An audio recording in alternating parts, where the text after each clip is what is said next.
मीरा जी की कथा। राजस्थान के मेड़ता नगर में 16वीं शताब्दी में एक राजकुमारी का जन्म हुआ। उनका नाम था मीरा। बचपन से ही मीरा का मन भगवान श्री कृष्ण की भक्ति में डूबा रहता था। कहा जाता है कि जब मीरा छोटी थी तब उन्होंने अपनी माँ से पूछा, माँ, मेरा दूल्हा कौन है?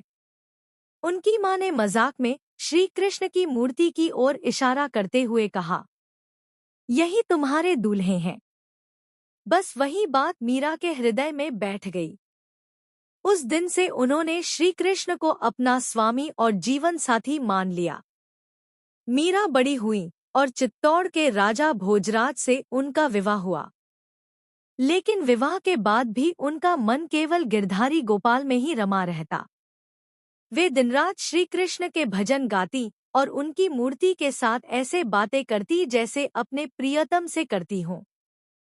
राज दरबार में लोग उन्हें समझाते, आप राजकुमारी हैं, इस तरह साधारण भक्तिन की तरह भक्ति करना उचित नहीं।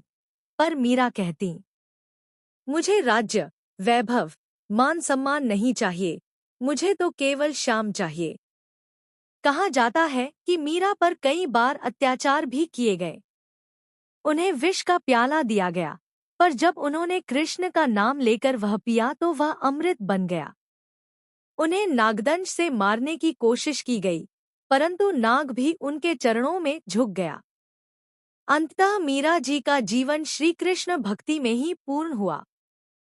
वे द्वारका चली गईं और वहीं श्री कृष्ण की मूर्ति में लीन होकर सदा के लिए अपने प्रियतम में समा गईं। संदेश। मीरा जी की कथा हमें सिखाती है कि सच्चा प्रेम और भक्ति संसार की किसी शक्ति से दब नहीं सकती।